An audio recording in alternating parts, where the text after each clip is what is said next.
Bom dia, meu nome é Tainá. Bom dia, gente. Meu nome é Giovana. Bom dia, meu nome é Ariane. Bom dia, meu nome é Larissa. Bom dia, meu nome é Maria Eduarda. Somos estudantes do segundo período do curso de Relações Internacionais pela UniBH. Essa entrevista é um projeto para a nossa disciplina de Cenários e Desenvolvimento Socioeconômico. A gente vai bater um papo com o Alexandre Schwartzman. Ele é economista, foi diretor de Assuntos Internacionais do Banco Central e economista-chefe do banco ABN AMRO e Santander. Bom, primeiramente, obrigada, Alexandre, por essa oportunidade. É uma honra poder conversar com você. Eu que agradeço. A gente ficou bem feliz. Eu gostaria de iniciar a nossa entrevista te perguntando qual a sua análise sobre o atual cenário econômico do Brasil? Essa é uma pergunta bastante ampla, né? Eu acho que a gente está numa situação muito, muito complicada. A gente já vinha numa situação complicada, eu acho que a crise sanitária, a pandemia, piorou isso. Quer dizer, da forma como eu enxergo a economia brasileira, a gente tem uma série de dificuldades, não apareceram hoje, ela vem de alguns anos, pelo menos 10 anos, talvez mais do que isso, mas que de alguma forma confluíram na situação, como eu disse, agravadas pela crise sanitária. Então, a gente tem um problema, para começar, um problema de finanças públicas. A gente tem um Estado particularmente voraz no Brasil, né? Se a gente for olhar ali de 97 para cá, que é quando a gente tem os dados mais consolidados, o governo federal, entre 97 e 2016, né, veio numa trajetória crescente de expansão de gastos, né? O gasto público federal, sem considerar os juros, era 14% do PIB lá em 97, ele veio crescendo ao longo de 20 anos, até 2016, a um ritmo ali algo como 6% acima da inflação, então uma expansão bastante vigorosa dos gastos. Lá em 2016, tinha atingido 20% do PIB. Lembrando que isso é só o governo federal. Para uma visão mais completa, que inclua os outros governos subnacionais, estados, municípios, etc., a gente chega a números ainda maiores. Não são diretamente comparáveis com isso que eu falei. A série histórica também é bem mais curta, começa em 2010, mas aí, então, sem querer colocar o período da crise, que certamente está distorcido, mas o fato é que o conjunto do governo geral no Brasil, União, estados e municípios, gastava o equivalente a 50% do PIB em 2019. Quer dizer, é um Estado grande para qualquer padrão.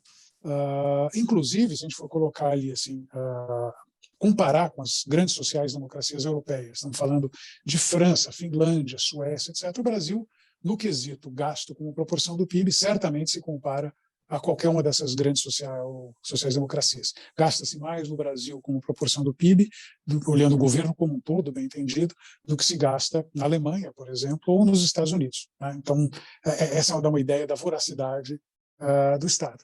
Sem que a gente veja, obviamente, uma contrapartida de serviço público. Se a gente pensar nos serviços públicos por excelência, né? Então, falar, bom, mas então a saúde é super boa no Brasil, a segurança é ótima, a educação é de primeira, as Forças Armadas estão tinindo. Absolutamente não é verdade. Quer dizer, a gente tem um volume de gasto extraordinário e muito pouco disso se reverte a favor da sociedade como um todo. A maior parte desse gasto, pelo menos uma proporção do gasto maior do que a proporção da população, vai para alguns grupos privilegiados. Então, eu acho que isso daí é um problema que a gente vem enfrentando, como isso não vem de hoje. Ele vem desde 97. Tem gente que estende a análise, os dados são mais difíceis, mas estende até 91 e a gente acha rigorosamente o mesmo padrão. Então, o fato é que a gente está uma geração enfrentando esse problema, ou fingindo que enfrenta esse problema, porque ele está ali continuando, né? Então, durante algum tempo a gente lidou com isso por meio de uma taxa de inflação muito alta. No período hiperinflacionário, a gente conseguia manter as coisas mais, não diria exatamente em ordem, porque você tinha uma hiperinflação, né? Mas você conseguia pagar as contas, em parte corroendo o valor real das despesas, né? E em parte, né, aumentando a carga tributária. Quando nós estabilizamos, a gente foi para uma estratégia, num primeiro momento, de muito mais, estendendo um pouco, na verdade, mas foi para uma estratégia, tá bom, a gente gasta muito, a gente vai tributar muito também. Aí a carga tributária brasileira, né, também indo para os 3 níveis de governo, antes do Plano Real, era alguma coisa aí da ordem de 25% do PIB, quer dizer, comia um quarto do PIB em termos de impostos. Hoje, essa carga tributária, com todas as dificuldades, etc., ela tem rodado na casa de 32%, 33% do PIB. Então, a gente aumentou impostos, né? Isso não é uma coisa não é ela tem consequências, né? Não, você simplesmente aumenta impostos e fica tudo igual. Você tem uma série de distorções que isso cria. E, mais recentemente, quando começou a enfrentar uma resistência maior da sociedade em pagar impostos, a gente passou a financiar esse crescimento por meio de expansão da dívida. Então, a gente tem um endividamento do governo geral, né, que chegou a tocar 90%, agora está um pouco mais na casa de 85%, um pouco aí pelo efeito da inflação desse ano, etc. Mas, então, o Brasil tem uma relação de dívida-PIB de 85% e vai caminhar para 90%, o que coloca o Brasil ali com folga entre países emergentes como o governo mais endividado desse grupo. Obviamente, tem outros governos que são mais endividados, mas estamos falando de países como os Estados Unidos, Japão, etc., que tem enfim, uma dinâmica bastante diferente, inclusive do ponto de vista de taxa de juros. Então, a gente tem esse problema fiscal, né, expresso na expansão do gasto público, hoje financiado por dívida, que está levando a uma trajetória perigosa. Quer dizer, o nosso endividamento, que eu mencionei, está 85% do PIB agora, há 10 anos, um pouco menos de 10 anos, na verdade, final de 2013, era metade do PIB. De lá para cá, ele cresceu uma barbaridade. Né? A gente entende que, enfim, não existe um limite no sentido físico do termo, olha, passou de 100,2% do PIB, o negócio vai todo para o vinagre. Não é assim que funciona, mas a gente sabe que a gente não pode continuar aumentando a dívida indefinidamente. Né? De algum jeito ou de outro, você vai ter que resolver esse problema. Não se imagina que vai ter um calote. Alguns países passaram por isso. Né? Então, a gente tem um caloteiro serial aqui a sul, que é a Argentina, tem, né, a cada 4, 5 anos, né, promove uma reestruturação da sua dívida, promete que dessa vez vai ser diferente, etc., mas vai lá dali a 5 anos. Faz isso. Teve recentemente na Europa o caso da Grécia. No caso do Brasil, um pouco diferente. A Argentina deve em dólar, a Grécia devia também numa moeda, o euro, que ela não controlava. O Brasil deve em reais. A solução para isso, obviamente, passa por uma aceleração inflacionária. Então, o receio dessa questão do endividamento é que lá na frente vire uma questão mais forte do ponto de vista de inflação. Então, isso aqui, quer dizer, um dos blocos do programa é um bloco fiscal. A gente precisa arrumar jeitos de conter a expansão do gasto público no Brasil. A gente começou a dar os passos por meio da reforma previdenciária, mas parou no meio do caminho. A gente precisaria fazer mais reforma. Precisaria mexer na questão do funcionalismo público, que é um dos grupos que mais se beneficia do gasto. Né? Quando a gente olha internacionalmente, o Brasil é um país que gasta uma proporção muito maior do seu PIB com funcionalismo do que virtualmente qualquer país no mundo. Então, a gente é um ponto bem fora da curva. Quando a gente olha para assim, na comparação com a região, quer dizer, a América Latina, a gente está disparado na frente, e é um país assim que, sem encontrar parecido, se não me engano, tem que ir lá, Arábia Saudita, alguma coisa assim, são países em que boa parte da população vive de fato às custas do Estado. O Brasil é isso, boa parte da sua população vive exatamente às custas do Estado. A gente não consegue avançar, por exemplo, nesse tema. Mas esse, então, é um dos lados da história. Outra questão importante, que de alguma forma está ligada com essa, e com impactos também muito negativos sobre o país, é a questão tributária. Para financiar um pedaço do aumento do gasto, a gente recorreu ao aumento de tributo. O Brasil tem uma carga tributária muito maior do que países no mesmo nível de renda per capita. Fala, não, a gente tem uma carga tributária menor do que a França, do que a Suécia, do que, enfim, série de outros países. Isso é absolutamente verdadeiro, só que esses países têm uma renda per capita que é 3, 4 vezes a brasileira. Então, para o nosso nível de desenvolvimento, o Brasil é um dos países que mais tributa. E é uma carga tributária particularmente perversa em várias dimensões. Ela é perversa porque ela dá um peso grande para o imposto indireto. O imposto indireto no Brasil, falando de imposto direto, ele é PIS, COFINS, IPI, ICMS, principalmente, que é o maior imposto brasileiro, que é uma carga extraordinariamente regressiva.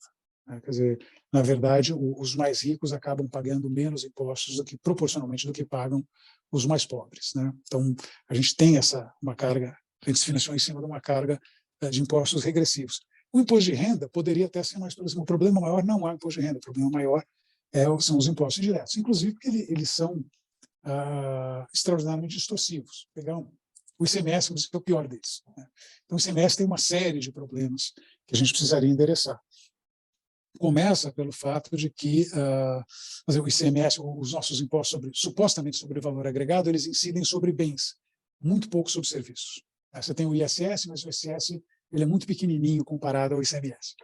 O que significa o seguinte, você de cara já dá para o setor industrial um handicap. Né? Ele tem que pagar muito mais imposto do que paga o setor de serviços. Se tudo mais constante, a tendência, obviamente, é você ir mais para o setor de serviços do que o industrial, simplesmente para diminuir carga tributária. Isso tem consequências para a produtividade da economia. Um exemplo, construção. Ao redor do mundo você vai ver cada vez mais o uso de construção de coisas, basicamente a construção civil ser uma montagem. Você compra as peças, né, e vai montando lá, ao invés de fazer tudo in situ.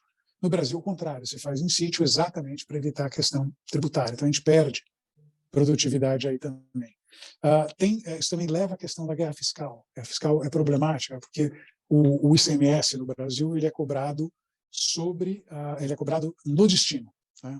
Perdão, ele é cobrado na origem. Então, os estados produtores são os que mais recolhem impostos. Então, o que acontece é que os estados passam a competir entre si para atrair gente, atrair as empresas para produzir lá e pagar ICMS lá, né?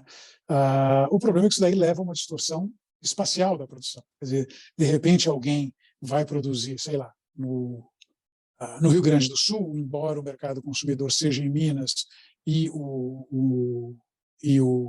a fonte de matéria-prima seja, sei lá, em Pernambuco, né? Mas vai valer a pena mandar toda a matéria-prima para o Rio Grande do Sul, depois mandar o produto acabado para Minas Gerais, não por causa de logística, óbvio, a logística diria uma coisa totalmente diferente, mas porque você consegue economizar imposto. Só que o resultado ele pode ser positivo para a empresa e ele é negativo para a sociedade como um todo. Na verdade, basicamente, alguns se apropriam à custa de uma perda para a sociedade como um todo. E, na verdade, quando a gente olha para esse fenômeno no Brasil, ele, de alguma forma, descreve exatamente qual que é o nosso principal problema. Como a gente tem uma interferência gigantesca do Estado, seja do ponto de vista de gasto, de tributação, de regulamentação ou da interferência direta, né, das próprias empresas estatais, o que acontece é que a gente criou uma clientela ao redor do Estado brasileiro. E essa clientela basicamente explora isso, né? Se a gente for colocar nos termos do Acemoglu e Robinson, né, no Porquê as Nações Fracassam, né, o Brasil desenvolveu uma série de instituições políticas e econômicas ditas extrativistas. Basicamente, o que esse pessoal se articula é para, de alguma forma, arrumar uma maneira de canalizar a renda do resto da sociedade para si, seja por meio de tributos, né, nessa distorção espacial, seja porque você consegue um subsídio, seja porque você consegue uma linha no BNDES, seja porque o padrão de gasto público de alguma forma te beneficia, né, seja porque você consegue virar fornecedor de uma grande empresa estatal, quando não uma empreiteira. Eu sei que hoje em dia não está muito em moda falar esse tipo de coisa, mas basta ler ali o livro da Malu Gaspar, Organização, para ter uma ideia de como, né, certos setores empresariais, basicamente, eles vivem parasitando o Estado, que é uma forma de dizer parasitando o resto da sociedade. E obviamente, isso enriquece muita gente, mas não enriquece a sociedade. Eu acho que, em última análise, o problema, na verdade, é que a gente precisaria arrumar formas de reduzir o peso dessas instituições extrativistas e criar instituições políticas e econômicas inclusivas, em que favorecessem, né, o enriquecimento, não por meio da canalização da renda do resto da sociedade, mas por meio do que o Schumpeter, o economista Schumpeter, chamava de destruição criativa, né? Então, você inova, você, basicamente, tudo que existia antes, ele é destruído ao longo do tempo, mas essa inovação canaliza, né, recursos, canaliza dinheiro para inovador. Então, a gente viu isso acontecer. A gente vê, quer dizer, o Vale do Silício é um exemplo disso. O Vale do Silício é um negócio extraordinariamente inovador, né? Basicamente, vai matando coisas que eram padrão da economia até pouco tempo e criando novas. Nesse processo, essas pessoas enriquecem, mas mais do que isso, a sociedade como um todo enriquece, né? Então, eu acho que assim, como é que eu vejo o cenário brasileiro hoje? Nós somos um país onde prevalecem instituições econômicas extrativistas, né, que estão expressas nisso, no gasto público, na interferência estatal, numa estrutura tributária que joga contra o crescimento. Enfim, acho que tem muita coisa, mas acho que dá uma ideia do grau de problemas que a gente precisa enfrentar e do tipo de reforma, ou pelo menos o sentido das reformas que a gente deveria fazer. E, dado isso, Alexandre, como é que você avaliaria a condução do governo Bolsonaro no enfrentamento da pandemia? Olha, péssima, não tenho o que dizer. Quer dizer, é um governo que, a zero de jogo, né, escolheu praticamente entre qualquer par de escolhas que tivesse, ele consistentemente escolheu a errada, né? É um governo que minimizou o impacto da pandemia, quer dizer, tinha uma preocupação de que ele queria crescer a qualquer custo mesmo, num cenário em que a gente estava vendo que as medidas de saúde pública, que a gente viu não só no Brasil, mas praticamente em qualquer outro lugar do mundo, recomendavam, né, a questão de distanciamento social, testagem, quer dizer, tentar, num primeiro momento, minimizar o impacto da pandemia, num segundo momento, partir para uma estratégia de vacinação em massa o mais cedo possível, né? Então, é um governo que não adotou medidas de distanciamento social, sabotou quando pôde. Tem a questão da máscara, que é um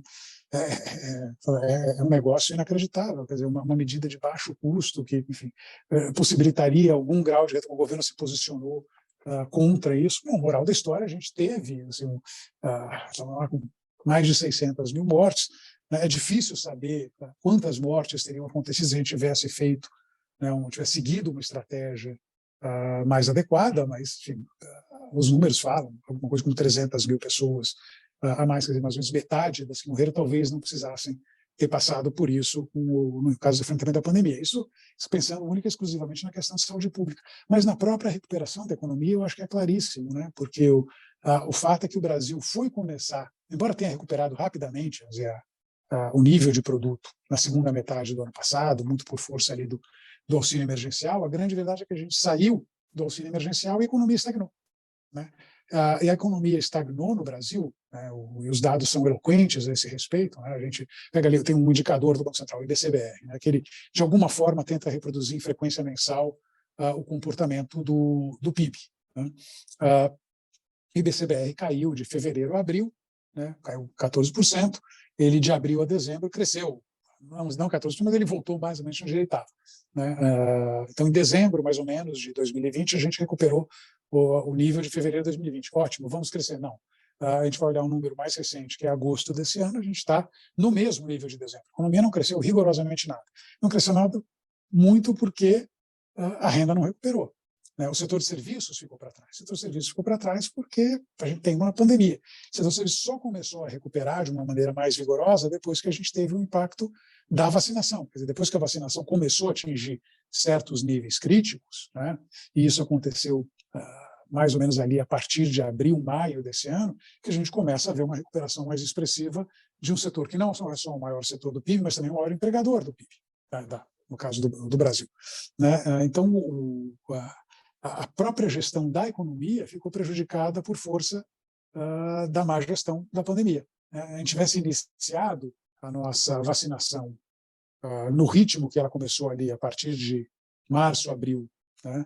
A gente tivesse começado isso em dezembro, a gente provavelmente teria tido uma recuperação econômica mais vigorosa. A gente teria conseguido encaixar a recuperação depois do fim do auxílio emergencial, né, em cima de uma dinâmica própria, de expansão de emprego, da renda, etc. A gente não fez isso e está pagando o custo, né? E, obviamente, outros impactos no meio do caminho, né? O dólar, enfim, essas coisas também, acabou que dólar, inflação, acabaram influenciando muito no sentido de retardar e tornar mais lenta a nossa retomada depois do fim do auxílio emergencial. Bom dia, Alexandre. Você entrou na pauta econômica na sua última resposta, então a minha pergunta agora é sobre o ministro Paulo Guedes. Eu gostaria de perguntar qual é a avaliação do mercado faz sobre a atuação do ministro à frente da pasta do Ministério da Economia. E se houve alguma mudança nessa avaliação após a sinalização de que o teto de gastos seria furado? Uhum. Assim, é difícil falar pelo mercado. Eu a rigor, nem sou participante, como consultor, eu estou relativamente afastado disso.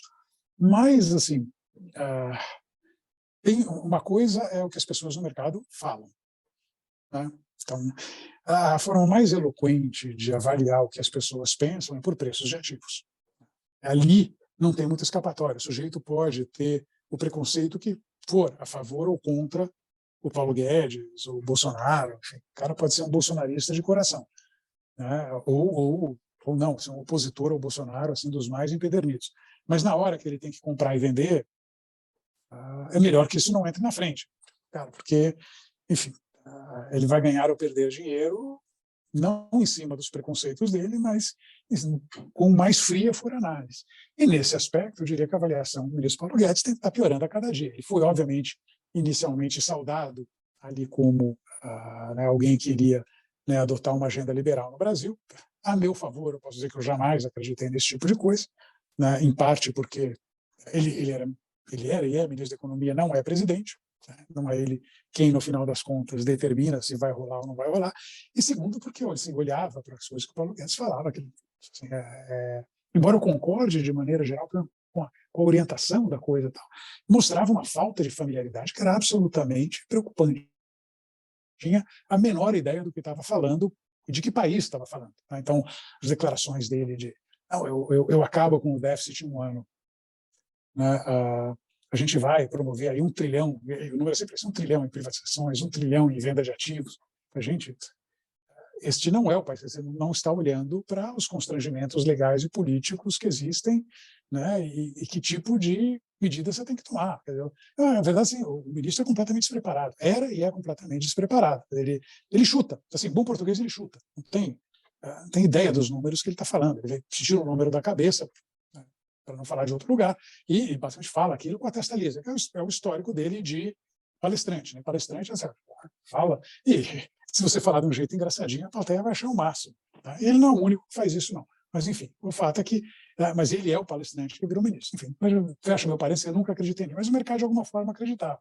Só que acho que o desempenho recente tem mostrado que acredita cada vez menos. Né? A gente não está com o dólar onde está, a gente não está com os juros aonde estão, né? A Bolsa não está onde está, porque todo mundo acha que o trabalho do Paulo Guedes tem sido absolutamente impecável. E, especificamente, no que diz respeito à questão do teto de gastos, assim, foi um duplo mortal carpado, assim, para trás de fazer inveja da Yane dos Santos, né? Aquela, assim, a Rebeca também, porque, caramba, né? Era uma... até recentemente, mas não, em hipótese alguma a gente vai permitir, muito menos para fins políticos, né, de favorecer alguém. E agora ele está ali apoiando uma medida que claramente tem intenções políticas. Está sendo vendida como uma forma de viabilizar um aumento no gasto social. Isso é falso, né? Sabe-se, assim, a própria equipe econômica do Paulo Guedes. Eu sei que ele não lê o que os caras da equipe econômica fazem, né?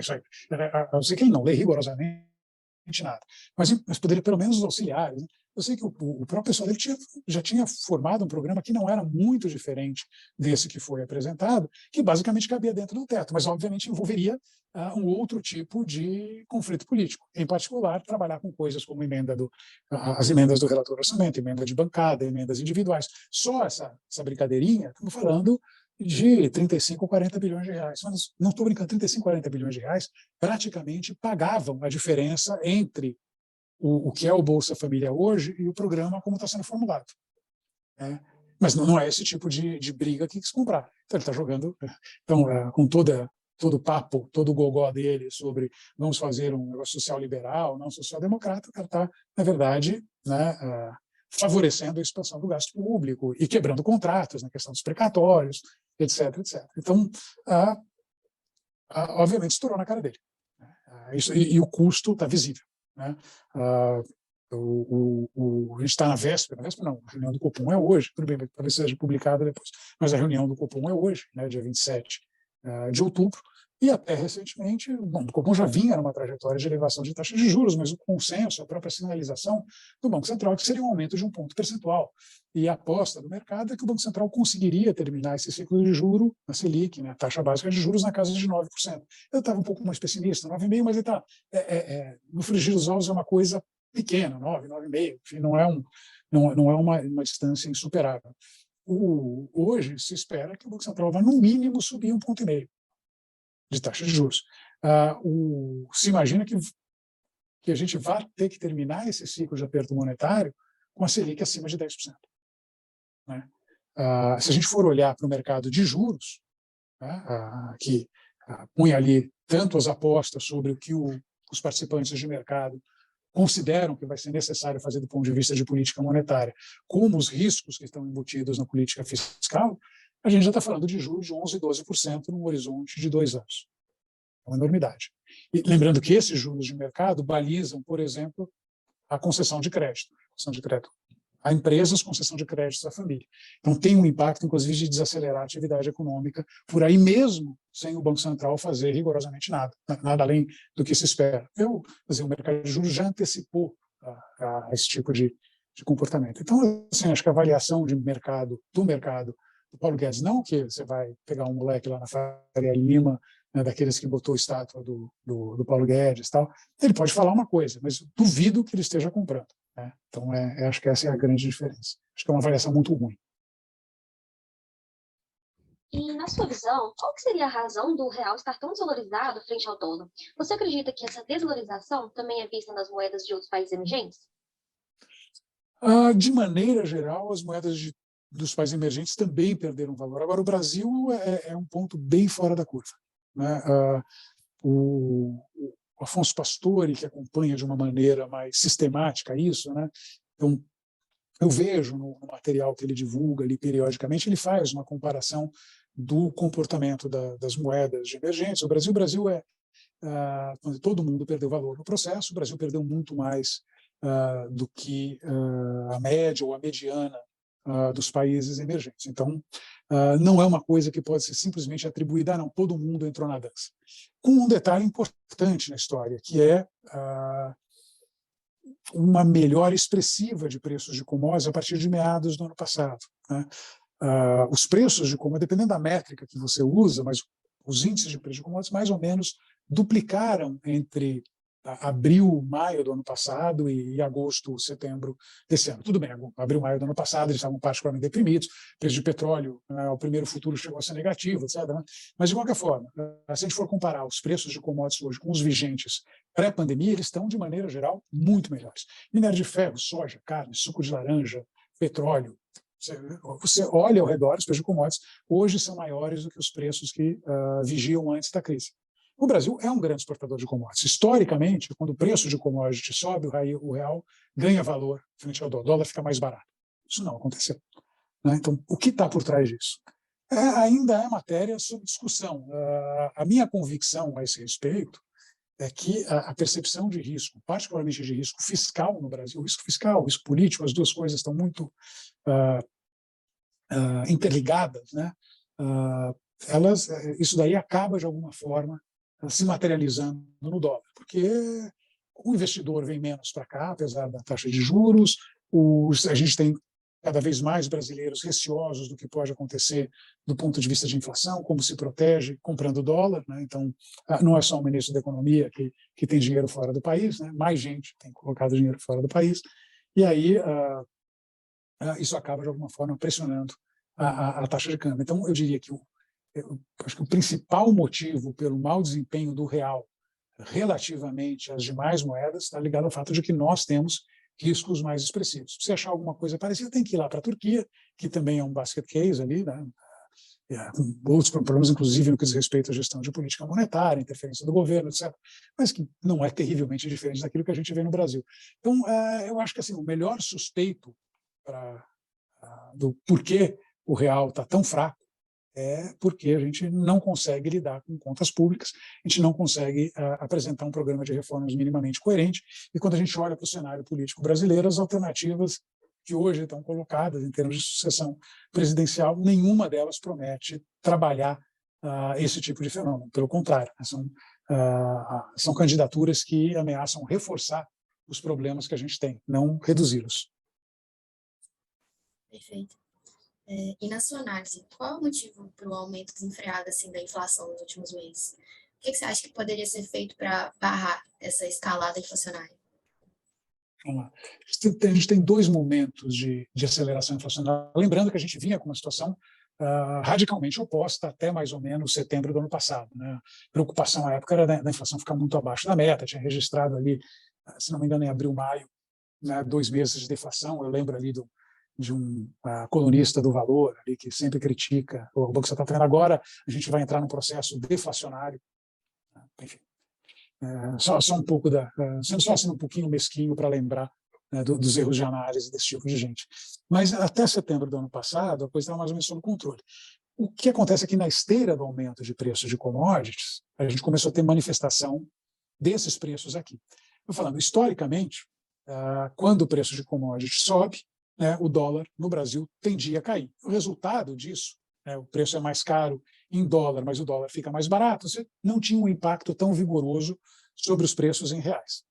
Aí a gente passou a ter não só o preço de commodity mais caro, mas o dólar mais caro. Então, o efeito das commodities no Brasil, num primeiro momento, foi devastador, né? Então, a gente teve ali, se pegar esses índices de preço de commodities em dólar, exprimi-los em real, né, em algum momento eles estavam aumentando ali perto de 80% na comparação com os 12 meses anteriores, em reais, né? Então, e isso, obviamente, bateu nos preços de atacado no Brasil, bateu no preço de alimentação, e a gente viu. Então, o IPCA começou a subir numa dinâmica muito ligada à alimentação em particular, alguma coisa na área de combustíveis, por força ali do aumento do preço do petróleo, etc.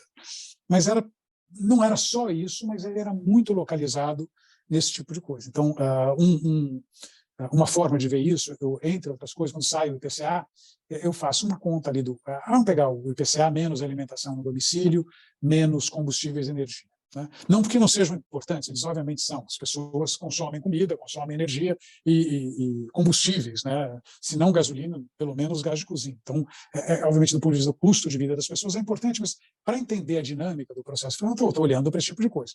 Num primeiro momento, isso não saiu muito do lugar. Então, sugeria você tem um impacto que está localizado nessas coisas, esse impacto irá acontecer, né, no final do ano passado, como dizendo, ele vai acontecer, mas em algum momento ele cessa, e aí essa inflação parece que vai ter uma corcova, né, e vai ficar por ali. Não foi verdade, né? A partir em particular, do segundo trimestre desse ano, eu acho que tem uma dinâmica distinta da inflação.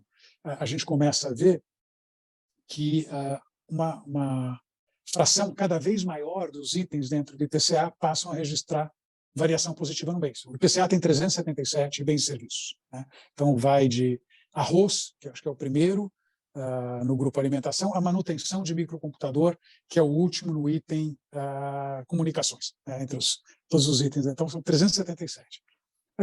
Boa parte do começo, final do ano passado, começo desse ano, a gente rodou com reajustes mensais, afetando ali 50%, 55%, em alguns casos 60%, mas mais para 50%, 55% dos itens do IPCA. Se a gente for olhar o que está acontecendo agora, a gente está com reajuste em mais de 70% dos itens do IPCA, né? Então, mostra que esse processo ficou muito mais disseminado, né? Ele começa a contaminar coisas que não estão ligadas diretamente a commodities ou dólar. Então, não é mais só uma questão da alimentação, não é só mais uma questão do combustível, mas começa a acelerar, né, coisas que estão relativamente distantes desse mundo, em particular a parte de serviços. A gente vai olhar para a inflação de serviços, acelerou bastante. A gente acabou de ter a divulgação do IPCA 15, né, então a gente vai olhar ali para o núcleo de serviços, ele já está subindo 5,5% no ano, né?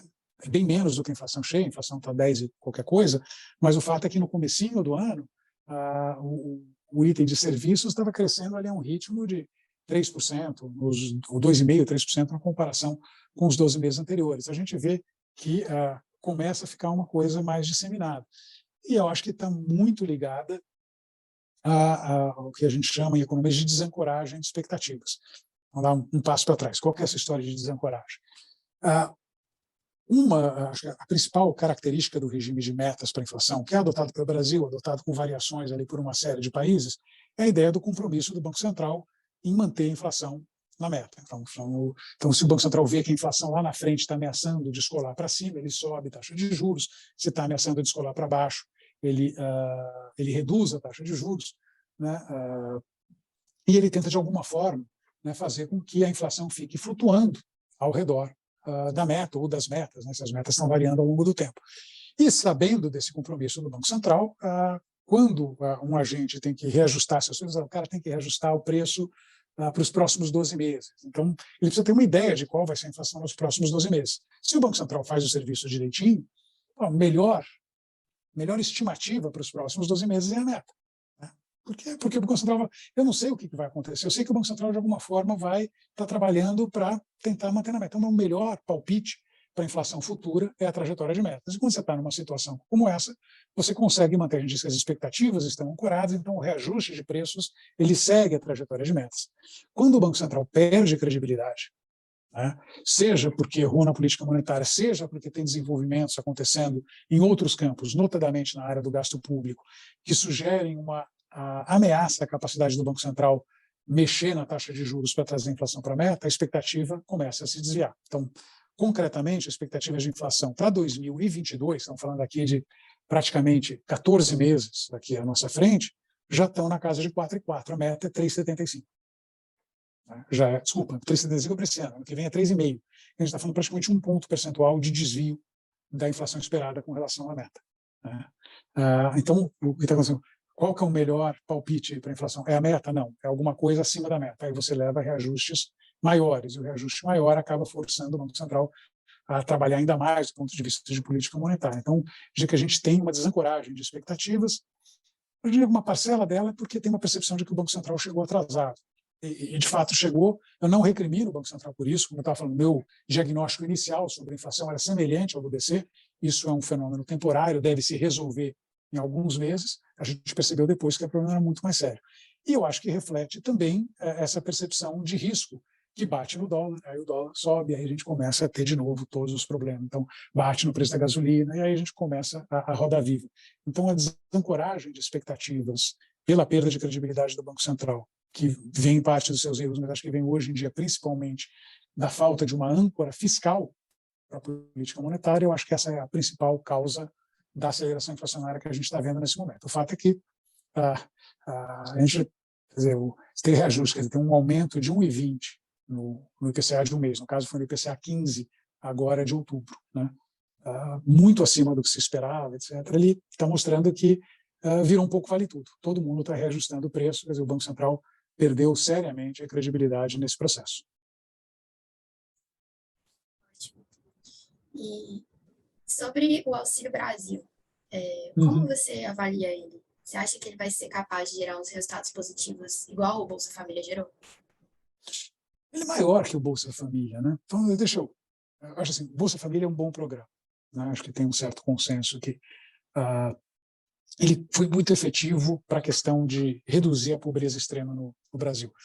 Quanto a melhorar a distribuição de renda, eu não sou um especialista no assunto, tá? Mas assim, pelo que eu entendi dos especialistas, ele não consegue, de fato, ter são coisas distintas. Reduzir pobreza é uma coisa, tornar a distribuição de renda menos desigual é outra. Para fazer, a segunda parte é muito mais ligada a desenvolvimento de emprego e salário do que o programa assistencial. Mas, de qualquer forma, é um bom programa e é um programa relativamente barato. Mais recentemente, justamente o pessoal que entende de política social falou, a gente precisa ir além do Bolsa Família, né?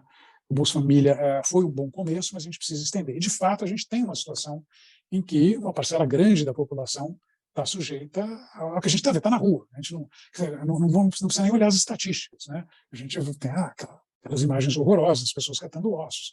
Aqui onde eu moro, em São Paulo, se eu andar 700 metros ali para distante da minha casa, eu vou ver pessoas acampadas ali na frente do CEAGESP, né?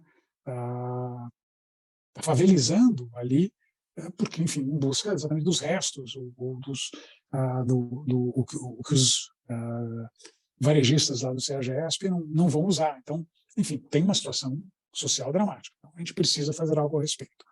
Então, mas aí, o Auxílio Brasil é a resposta? De novo, entrando no que usando o insumo que eu ouço do pessoal de política social.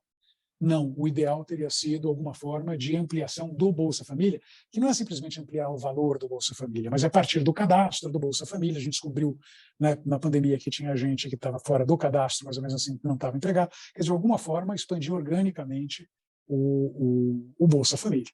Então, tem problemas no desenho do Auxílio Brasil, e eu vou parar mais ou menos por aqui, porque de fato eu estou aqui vendendo peixe pelo preço que eu comprei. Não é um assunto que eu domino. A pessoa diz que tem falhas no desenho. A minha principal crítica a esse respeito não é a questão de ter ou não ter o Auxílio Brasil. Tá bom, a gente quer ter o Auxílio Brasil, um objetivo absolutamente meritório. E adiantei um pouco, mas, enfim, a estimativa é que para o ano que vem o programa sairia 75 bilhões de reais. Esse é o número que o governo federal fala. Eu não tenho condição de aferir a precisão desse número. Vamos supor que ele seja verdadeiro. O Bolsa Família, para o ano que vem, estava orçado em 35. Então, a gente precisaria aumentar em 40 bilhões o gasto, que não é um negócio enorme considerando que o governo federal gasta 1,6 trilhão de reais. Existia, portanto, a possibilidade de remanejar orçamento. Não estou dizendo que seria simples, nem que politicamente fácil, mas existia. Existia e existe. Onde já falei, tem quase 40 bilhões, que basicamente é dinheiro de emendas do relator, emendas de bancada, emendas individuais, né? de parlamentares. Basicamente é dinheiro irrigando a horta do Centrão. Bom, se a gente acha que o Auxílio Brasil é meritório, e eu acho que é meritório, por que a gente não tira disso e coloca no que é meritório? Por que a gente vai irrigar a horta do Centrão e não melhorar a vida dessas famílias? Porque politicamente é complicado e pode trazer consequências no presidente da República, atrapalhando, entre outras coisas, seu projeto eleitoral.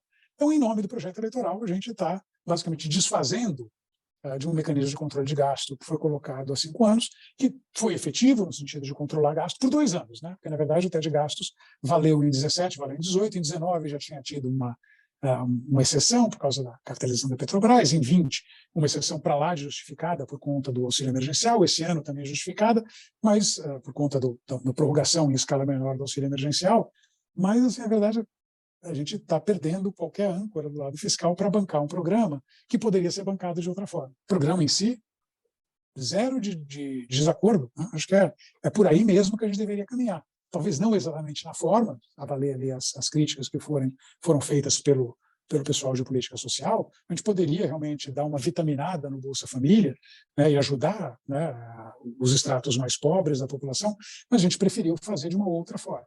E essa forma tem custos, e o custo dessa brincadeira é dólar mais caro, juro mais alto, inflação mais alta e provavelmente crescimento mais baixo. Então, na verdade, o que você está dando com uma mão, muito provavelmente você vai estar tirando com outra. A resultante disso pode até ser positivo, pode ser que o que a gente esteja dando com uma mão seja maior do que está tirando com a outra, mas poderia simplesmente dar com uma mão sem tirar com a outra. E isso a gente escolheu não fazer, né? Então, o problema não é o auxílio emergencial, o Auxílio Brasil, o nome que você queira dar. O problema é fazer isso da maneira que a gente sempre fez coisas no Brasil. Quer dizer, a gente não escolhe prioridades, né? A gente faz isso e a gente continua mantendo todo o resto. Mas por que isso? Quer dizer, a ideia do teto é você tem esse volume de dinheiro, eu prefiro, né, gastar mais com o programa social, maravilha. Então, vou gastar menos na horta do Centrão. Ou outros programas. Então, enfim, alternativas existiam. A gente preferiu não usá-las. Sim. E quais as outras políticas distributivas você acha que seria interessante para poder superar esse problema de desigualdade no Brasil?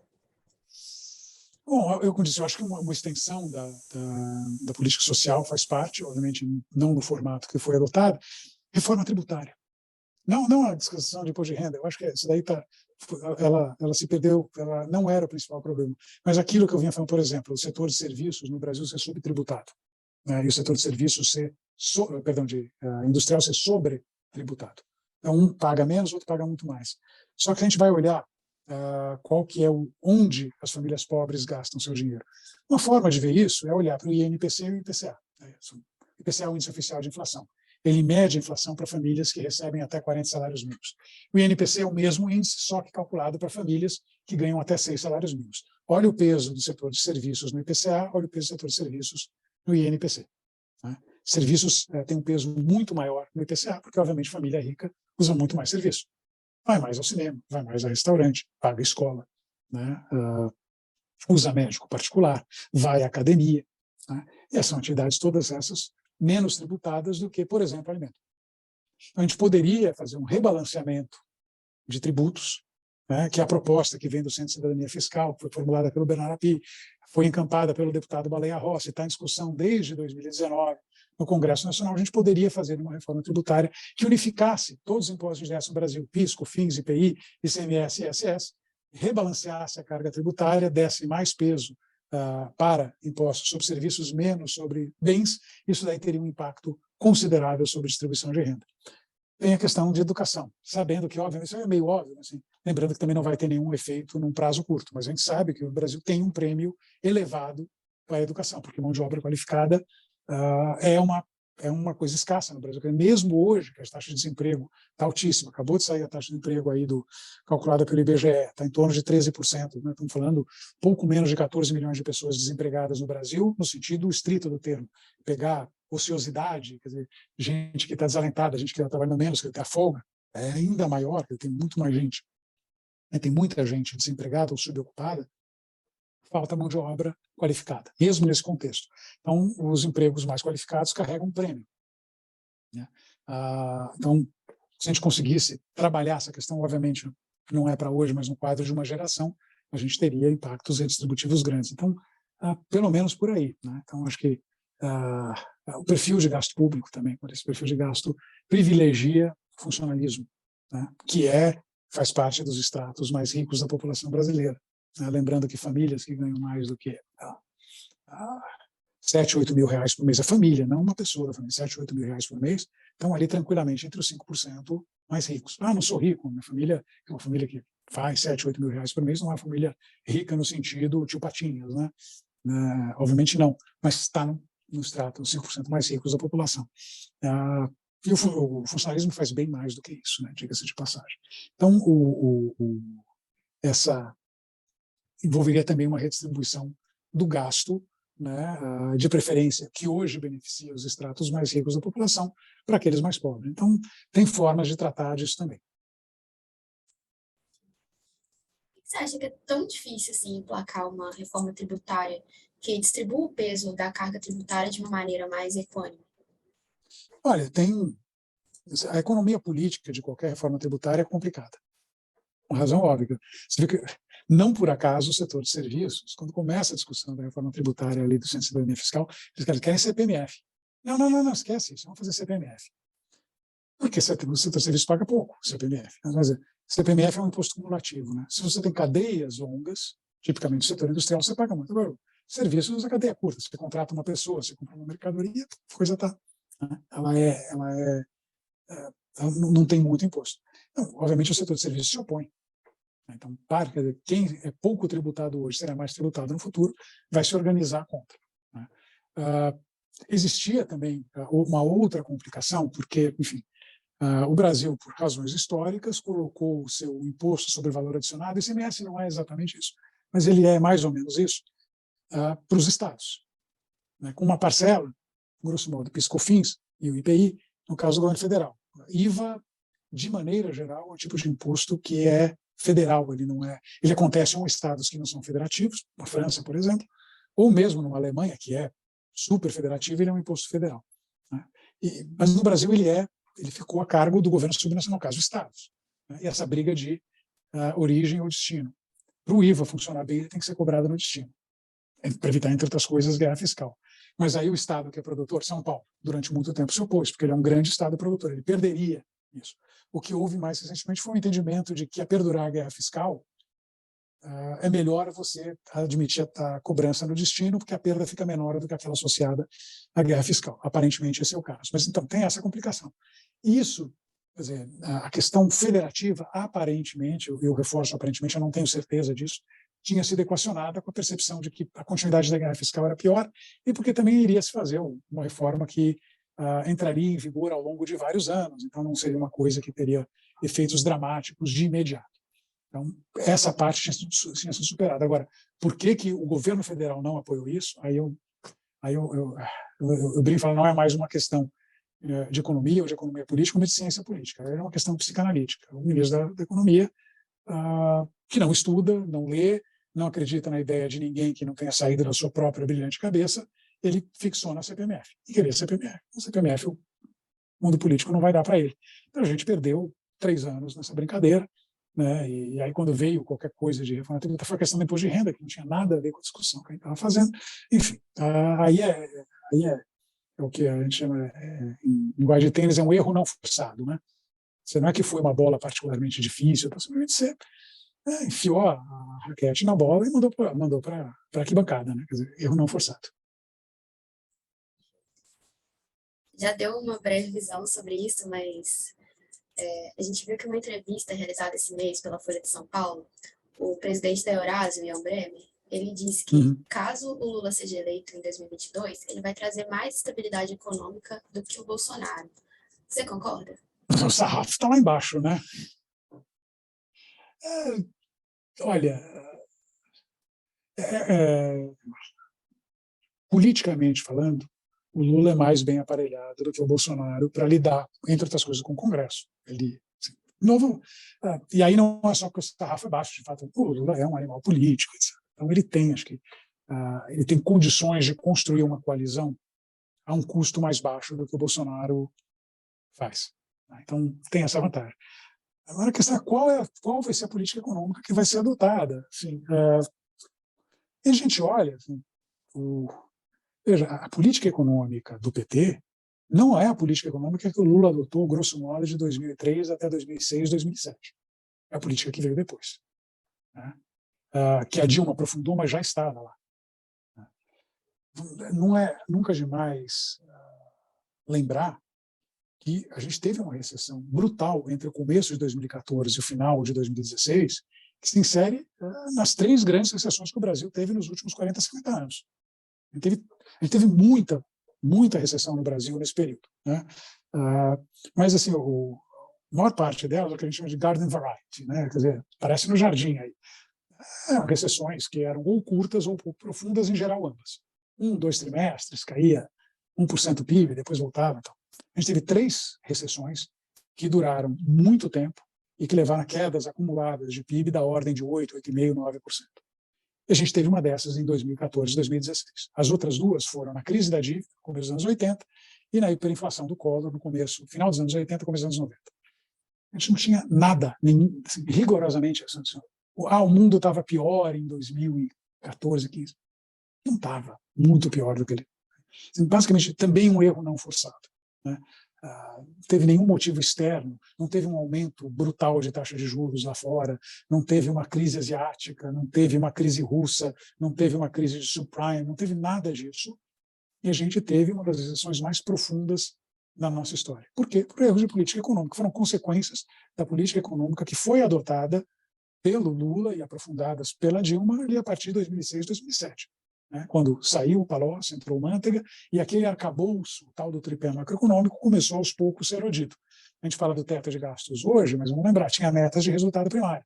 A gente começou, a gente calculou isso, mas a gente exclui os investimentos em saneamento. Daí a gente exclui as desonerações de folha.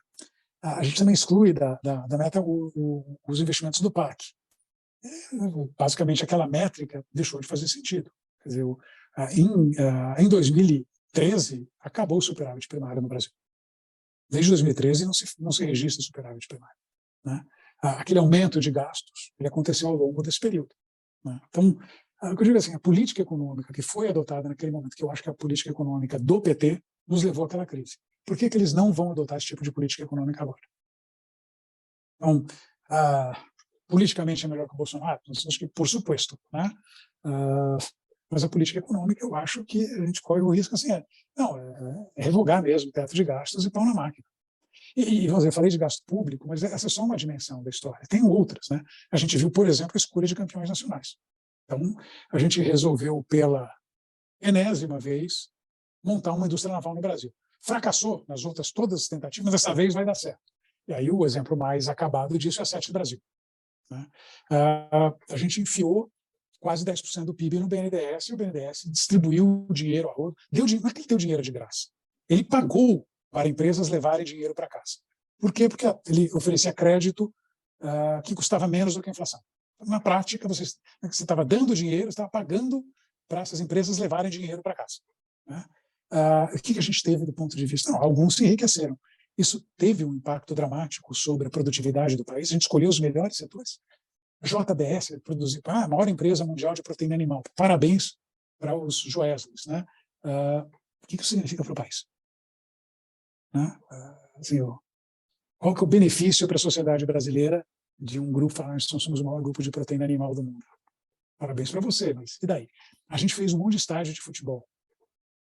Bacana, legal, né?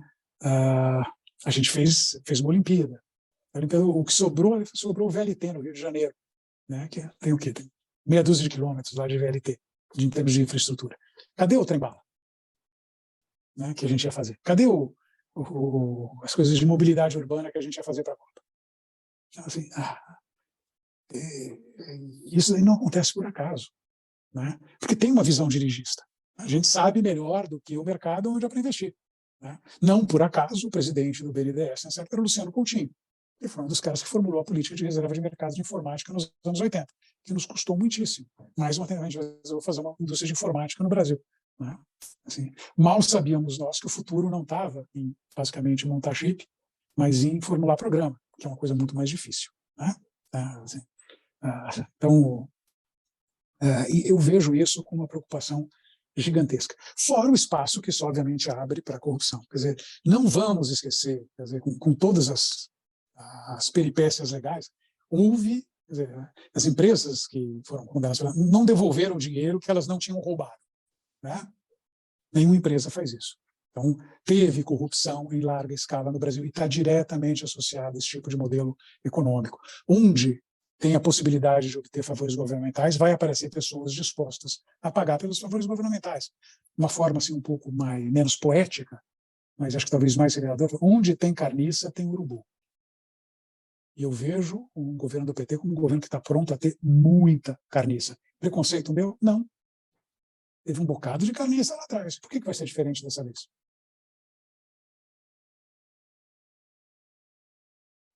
Bom, Alexandre, a gente chegou no fim da nossa conversa e eu gostaria de agradecer por você ter aceitado o nosso convite hoje.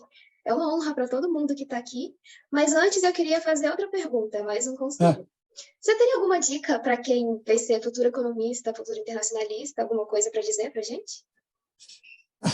Estuda bastante matemática, bastante estatística, né? Acho que isso já te dá uma base, mas assim, principalmente assim, não falem coisas para agradar. Eu sei que a tentação é grande, né? Tem um monte de gente disposta a ouvir só as coisas que lhe agradam.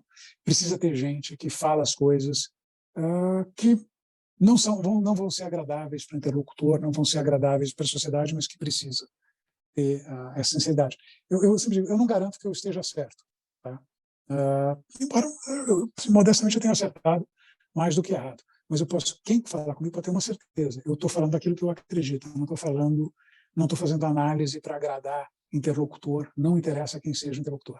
Então, eu acho que essa característica de falar aquilo que se pensa, tendo estudado aquilo que falou, né? O que você não estudou, você, né? Pode também sentir a vontade de falar, não sei, porque eu não estudei na vida. A postura de falar coisas que agradam ou de falar sobre coisas que não entende, acho que essa daí é um caminho para uma vida bastante triste.